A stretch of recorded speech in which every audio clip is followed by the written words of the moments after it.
لوگ یہاں جمع ہوئے ہیں جو ایک بابرکت اور پاکیزہ ایک روحانی مجلس ہے،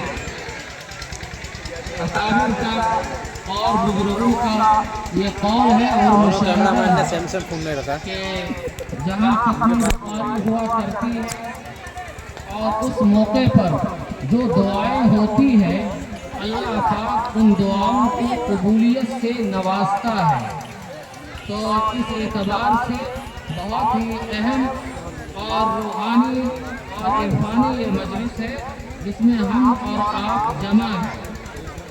بہرحال تفصیل کا موقع نہیں کیونکہ بارش کی آمد ہے اور آپ لوگ بھی جانے کو تیار ہیں۔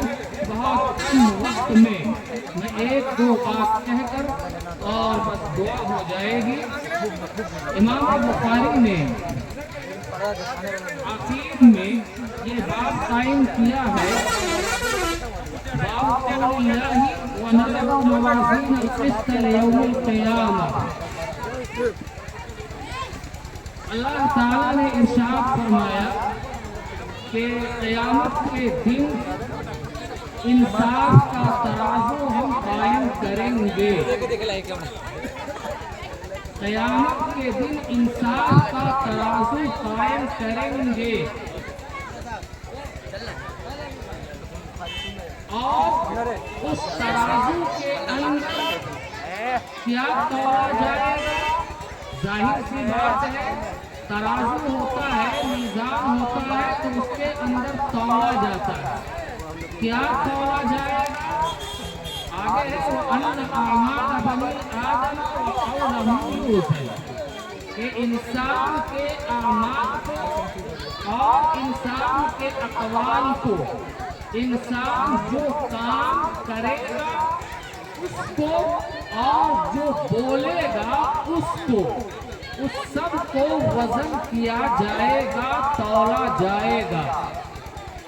ظاہر سی بات ہے کہ عمل یا بولی اس کا کوئی جسم تو ہے نہیں، بظاہر اس کا کوئی وجود تو ہے نہیں جس کو تولا جائے، لیکن یہاں کہا جا رہا ہے کہ تولا جائے گا۔ بحث آتی ہے کہ وہ آراز کے قبیل سے ہے، لیکن اللہ پاک اپنی قدرت سے اس کو جسم کی شکل بھی عطا کر سکتا ہے، اس بات پر قادر ہے، اور پھر اس کو جسم کی شکل عطا کر کے اور اس کو تولا جائے گا۔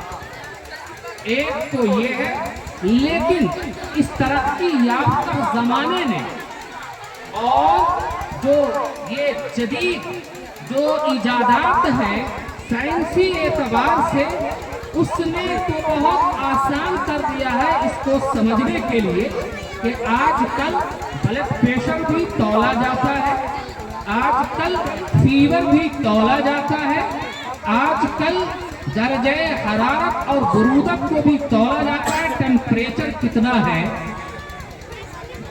کتنی ڈگری میں ہے، ان سب کو تولا جاتا ہے۔ تو یہ آسان ہے، تو اس لیے سمجھنا اب اس دور میں آسان ہے کہ ہاں انسان کے اعمال کو بھی اور انسان کے اقوال اور بولی کو بھی تولا جائے گا۔ تو اللہ تعالیٰ یہ میزان قائم کریں گے، ترازو قائم کریں گے، اور وہ انصاف کا ترازو ہوگا، وہاں کسی کے ساتھ کوئی ظلم نہیں ہوگا۔ اللہ کا اعلان ہے لا ظلم اليوم ان اللہ سریع الحساب۔ تو انصاف کا ترازو ہوگا اور سب کو تولا جائے گا۔ اسی مناسبت سے کیونکہ امام بخاری نے یہ قسط کا لفظ استعمال کیا ہے، تو امام بخاری کی عادت ہے کہ تھوڑی تحقیق پیش کرتے ہیں، تو تھوڑی تحقیق پیش کی گئی ہے، اس کا وہ ایک حصہ ہے۔ پھر اس کے بعد امام بخاری ایک حدیث کو ذکر کیا ہے اسی باب کی مناسبت سے، اور وہ حدیث ہے حضرت ابو ہریرہ رضی اللہ تعالی عنہ کی۔ انہوں نے کہا کہ قال النبی صلی اللہ علیہ وسلم، نبی کریم صلی اللہ علیہ وسلم نے ارشاد فرمایا کلمتان حبیبتان الی الرحمن، کہ دو کلمے اللہ کو بہت محبوب اور پسندیدہ ہے۔ دو کلمے اللہ کو بہت محبوب اور پسندیدہ ہے. تو اللہ کو محبوب اور پسندیدہ ہے وہ کون دو کلمے ہیں؟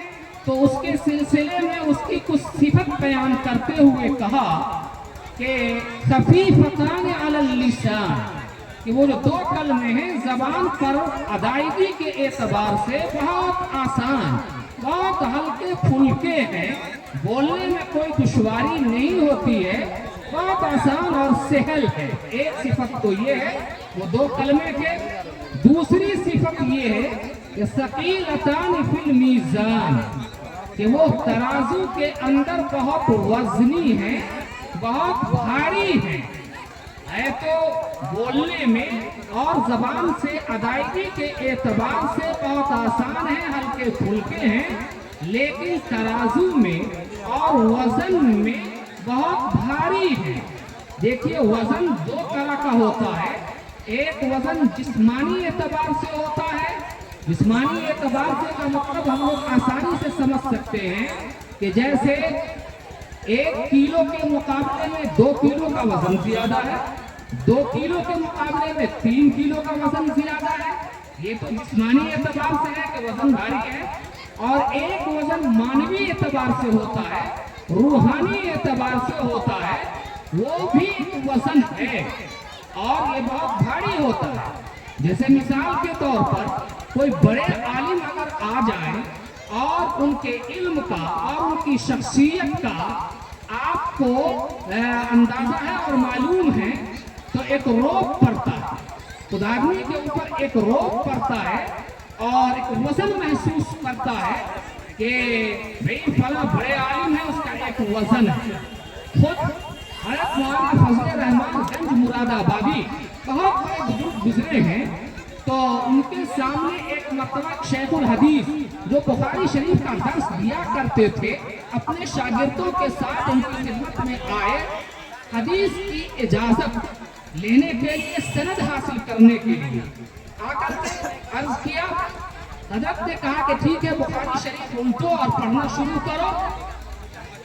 اس کے بعد الٹے اور خطبہ پڑھا اور جہاں متن حدیث کو پڑھنے کی باری آئی تو زبان کھل نہیں رہی تھی، زبان کام نہیں کر رہی تھی. لگتا ہے کہ زبان گنگ ہو گئی، زبان متفل ہو گئی، زبان پر تالا لگ گیا. اندر سے بہت ہمت کر رہے ہیں لیکن وہ پڑھ نہیں پا رہے ہیں. شاگرد سب بھی ساتھ میں ہیں، کئی دفعہ کوشش کیا لیکن نہیں پڑھ سکے. کتاب بند ہو گئی. شاگرد نے پوچھا کہ حضرت آپ تو میرے استاد ہیں، شیخ الحدیث ہیں، آپ بخاری شریف کا آپ درس دیا کرتے ہیں، لیکن آج آپ عبارت نہیں پڑھ سکے، آپ حدیث نہیں پڑھ سکے، کیا بات ہے، کیا وجہ تھی؟ تو شیخ الحدیث صاحب نے کہا کہ میں کیا بتاؤں، اتنا میرے دل کے اوپر وزن اور بوجھ تھا کہ اس کی وجہ سے میری زبان نہیں حرکت کر رہی تھی، میری زبان نہیں کھل پا رہی تھی. مولانا فضل رحمان گنج مراد آبادی نے کہا اس کی وجہ یہ تھی کہ کلام رسول کا ایک معمولی اور ایک ہلکی سی جھلک صرف دکھلائی گئی تھی. یہ اس کے اثرات تھے، یعنی اس کے وزنی ہونے کا، اس کا بوجھ ہونے کا، یہ اس کے اثرات تھے، اس لیے زبان نہیں چل پا رہی. تو یہ وزن جو ہوتا ہے روحانی طور پر بھی ہوتا ہے اور ایک مانوی طور پر بھی ہوتا ہے. میں بتاؤں کہ حدیث میں آتا ہے کہ ایک شخص قیامت کے دن اللہ پاک اس کو کہے گا کہ جاؤ تم اپنے اعمال کو تلواؤ، اپنے اعمال کو تلواؤ. وہ شخص کہے گا کہ اے اللہ، اعمال کو تلوانے کا کیا مطلب ہے؟ ہمارے پاس تو صرف بدی ہی بدی ہے، صرف گناہ ہی گناہ ہے. ہاں گناہ بھی ہوتا اور نیکی بھی ہوتی، تب نہ تلوانے کا کوئی مطلب ہوتا. ہمارے پاس تو صرف گناہ ہی گناہ ہے، بدی ہی بدی ہے، اس کا انبار ہے، پھر تلوانے کا کیا مطلب ہے؟ اللہ نے کہا کہ جاؤ تم تلواؤ، تمہاری ایک نیکی ایسی ہے، تمہاری ایک نیکی ایسی ہے میرے پاس، تم تلواؤ تو صحیح.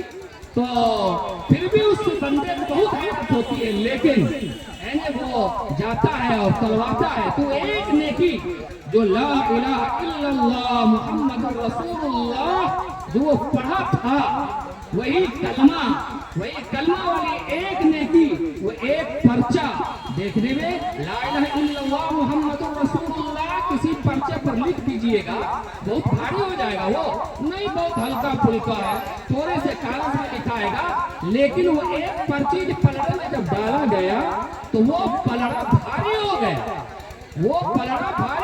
صرف ایک پرچی کلمہ طیبہ لا الہ الا اللہ محمد رسول اللہ وہ بھاری ہو گیا۔ تو یہ ہے ایک وزن کا ہونا، روحانی طور پر اور معنوی طور پر گویا کہ یہ وزنی ہوا کرتا ہے۔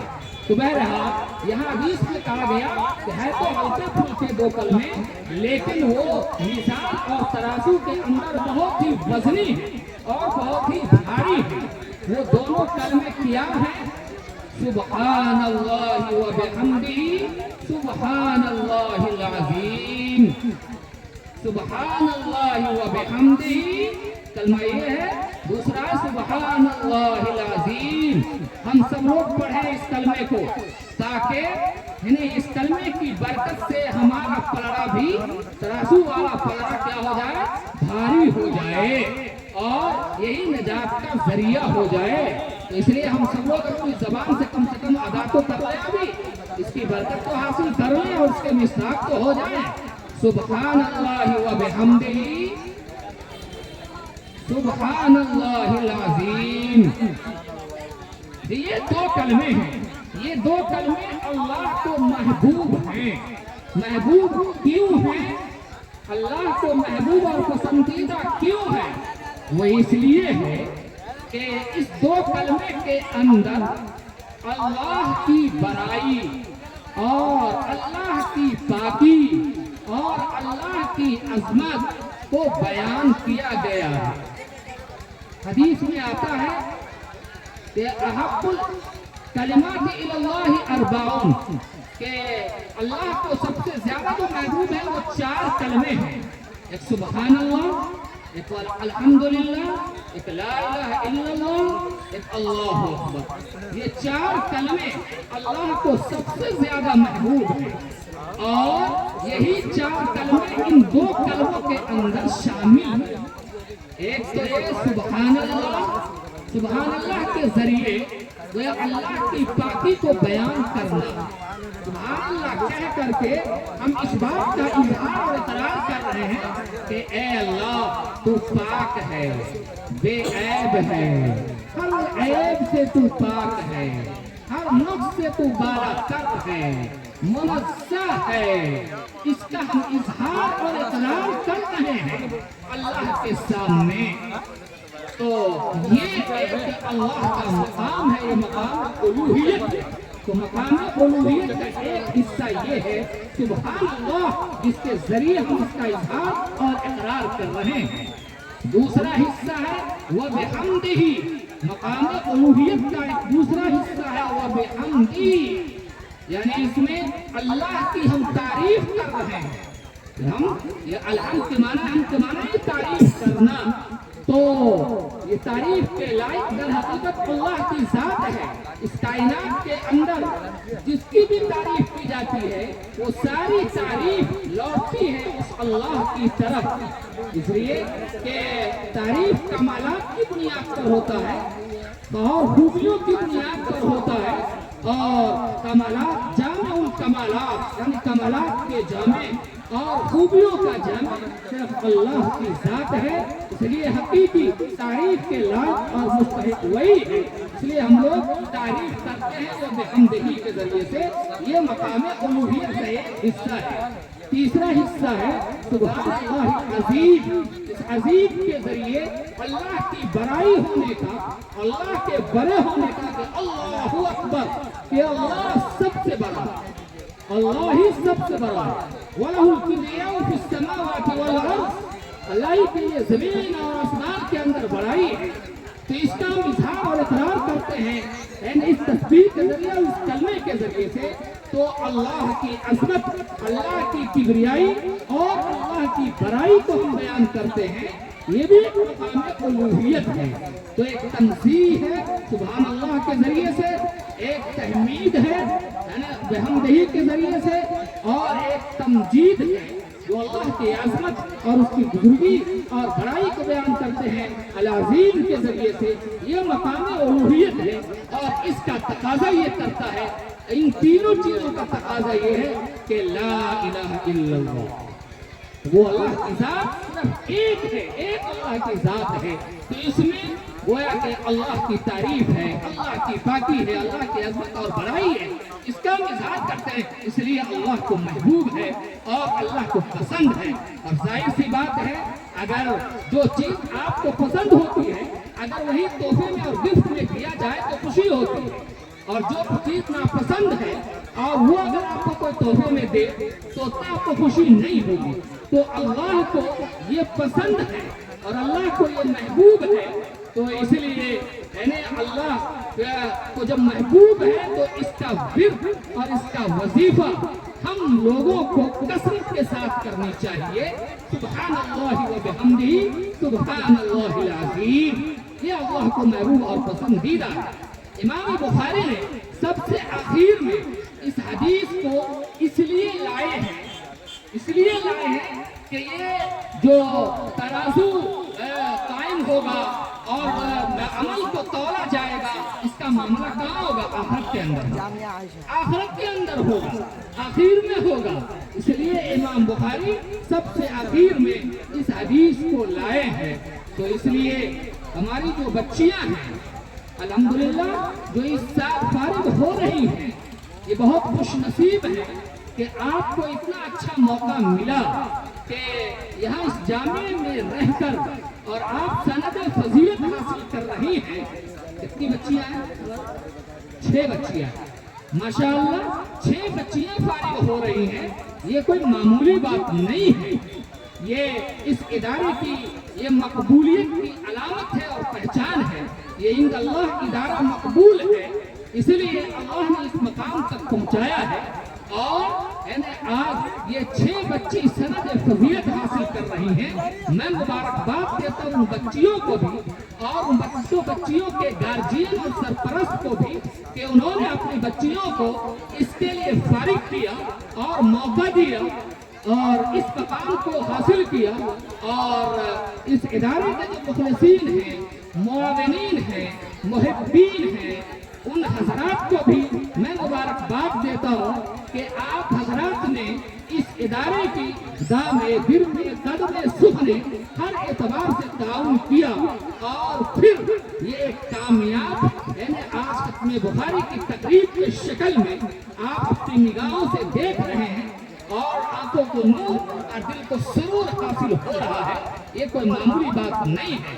بہرحال کیونکہ وقت کم ہے، ہم چلتے چلتے اپنی ان بچیوں کو ایک صرف بات میں کہہ دینا چاہتا ہوں نصیحت کے طور پر، کہ جو بچیاں فارغ ہو رہی ہیں تو یہ نہ سمجھے کہ اب ہم مکمل فارغ ہو گئی، اب ہم کو کچھ لینا دینا نہیں ہے، ہماری ذمہ داری یہاں سے ختم ہو گئی، نہیں، بلکہ آپ سماج کے اندر اور معاشرے کے اندر آپ جائیں گے تو آپ کے کاندھے کے اوپر ایک ذمہ داری عائد ہوتی ہے کہ آپ نے جو یہاں حاصل کیا ہے، جو تعلیم حاصل کیا ہے قرآن اور حدیث کی، اس کی روشنی میں آپ اپنے گھروں کے اندر اپنی بہنوں کو، اپنی ماؤں کو، اپنے رشتہ داروں کو، اپنے محلے کے اندر، اپنے خاندان کے اندر، اپنے گاؤں اور آبادی کے اندر گویا اس بات کو پھیلانا ہے، رواج دینا ہے اور دعوت و تبلیغ کا کام انجام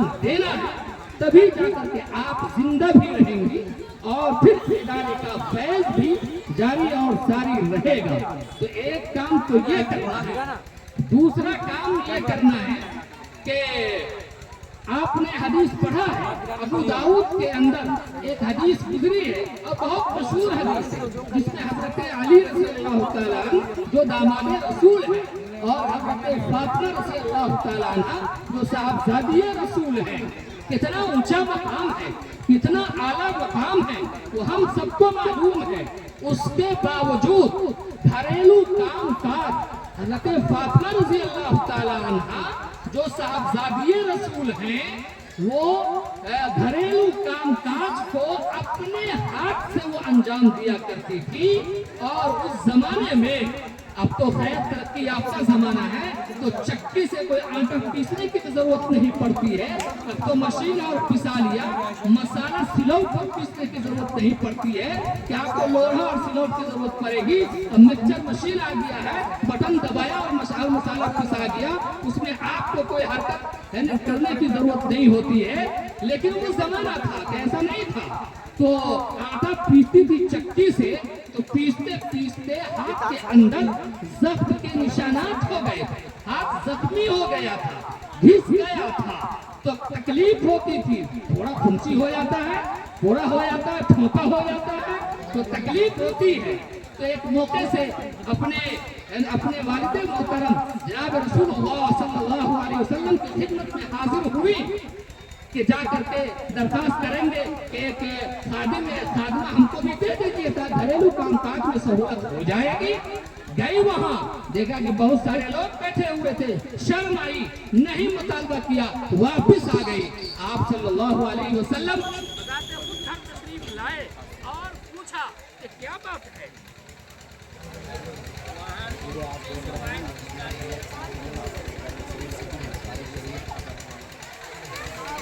جامعہ سیدہ خدیجہ کبریٰ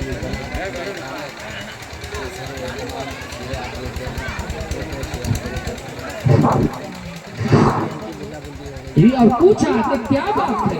گئی اور چلی آئی, کچھ کہا نہیں. تو کہا کہ ابا جان, بہت سارے لوگ تھے, شرم آئی تو میں نے کچھ نہیں کہا. بولو کیا بات ہے.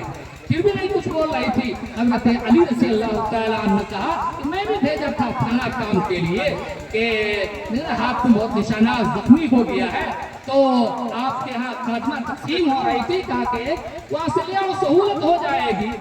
اس کام کے لیے بھیجا تھا.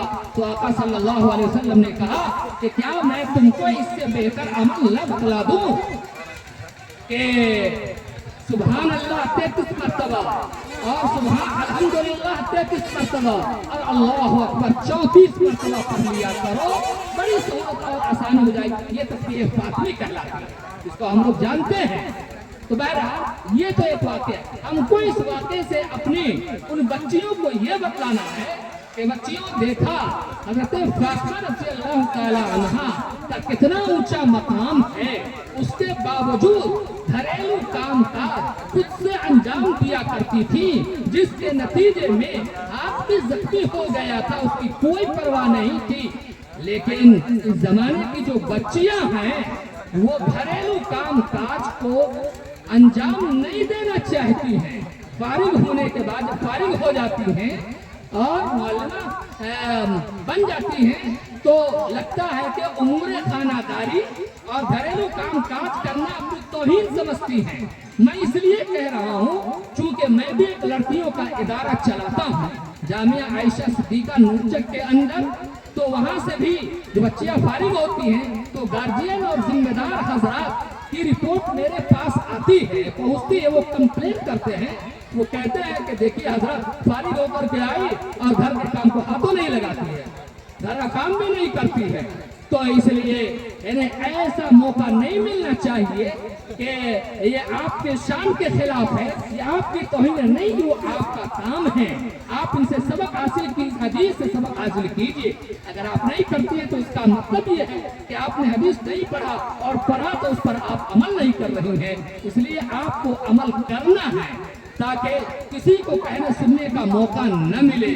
ویسے ہی والدین کا احترام, رشتہ داروں کا احترام, اور پھر شادی ہو جانے کے بعد اپنے ساس سسر کا احترام بھی ضروری ہے, اور خدمت بھی ضروری ہے, جو آپ پورے طور سے آپ اس کو انجام دیجئے تاکہ موقع نہ ملے, کہنے کا موقع نہ ملے کسی کو کہ فارغ ہو کر کے آتی ہیں بچیاں اور اس کے اندر خدمت کا کوئی جذبہ نہیں ہوتا, اپنے آپ کو بہت خاص سمجھتی ہے, اپنے آپ کو بہت اعلیٰ دماغ رکھتی ہے. نہیں, ایسا تصور ہر ہرگز دماغ میں نہیں آنے دے اور اس کا موقع نہیں دے، بلکہ آپ اپنے سماج اور معاشرے کے اندر ایک آئیڈیل اور نمونہ بن کر کے زندگی گزاریں، تاکہ جو دوسری خاتون ہیں آپ کے طرز زندگی کو اور طرز حیات کو دیکھ کر کے وہ اپنی بچی کو بھی پڑھانے کا وہ فیصلہ لے سکیں کہ نہیں، وہ جو بچی فارغ ہو کر کے آئی ہے خدیجہ الکبریٰ کی بنات سے ماشاءاللہ وہ آئیڈیل اور نمونہ ہے